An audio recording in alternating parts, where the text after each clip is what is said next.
Now, the former assistant foreign policy advisor to Prime Minister Benjamin Netanyahu. Also, she's a former member of Israel's negotiating team who negotiated with the Palestine Liberation Organization, Ms. Caroline Glick. Caroline, always good to see you, but particularly on this day, so much news for us to dissect. Thank you for joining me. I'm glad to be with you, Bianca. You know, this was a very daring rescue, and fortunately, the outcome is miraculous for these people that are alive, that are back with their families. When we see that there's an Al Jazeera journalist holding them in his family, and then there's these protesters, you know, screaming about how many people died, that they are these innocents. Well, it sounds like there are actually people claiming to be innocent journalists who are actually involved in criminal activity. Full stop.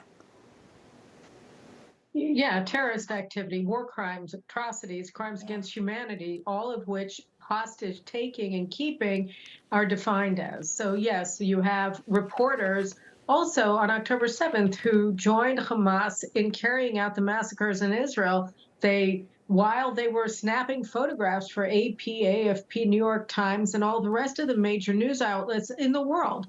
And so what we hear is Israel is targeting reporters, but what we see is that many of these reporters double as Hamas terrorists. And in the case of the Jamal family, they held 3 male hostages. Moreover, Dr. Itai Pesach from Sheba Medical Center, who's been taking care of those 3 men who were rescued on Saturday, said that they're suffering from major malnourishment.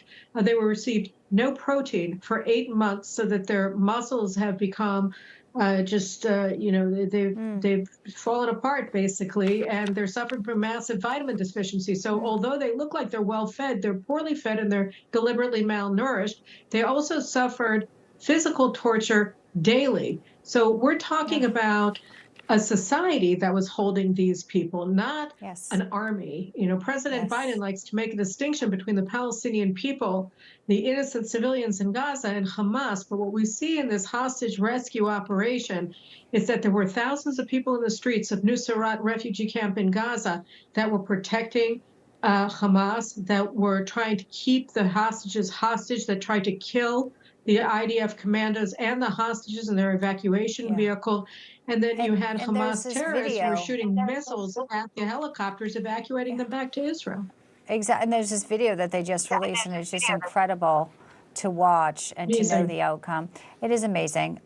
With all that and everything you just said, here is Vice President Kamala Harris talking about this rescue mission. Here are her statements. We mourn all the innocent lives that have been lost in Gaza, including those tragically killed today. For the past 8 months, President Biden and I have been working every day to bring this conflict. I'm speaking right now, and I value and respect your voice, but I'm speaking right now. I just don't know how you're that tone deaf. I mean, is this just about votes? I mean, how can you not talk about the hostages that are still being held as well? I can't wrap my head around any of that, Caroline.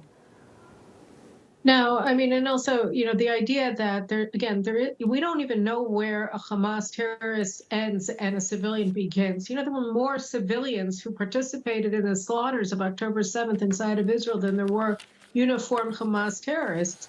And so what are you supposed to do with this? 85% of the people in Gaza support what happened on October 7th. Same in Judea and Samaria. I mean, this is Palestinian society.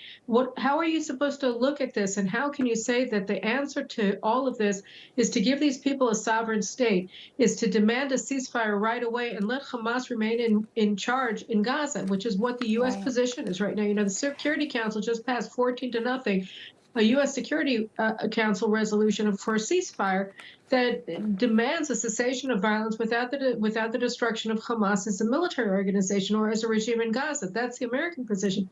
It's very disturbing.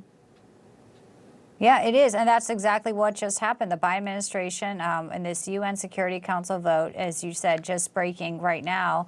And it is not necessarily in the best interest of what is happening on the ground there for the security and safety of the Israelis. Caroline Glick, I wish we had more time, but thank you for your thoughtful comments as always. It is so good to have you in. It's so great to be back on your show. Thanks for having me, Bianca. Have a good day. Thank you very much. So we have the latest there on what's happening in the Middle East. We're also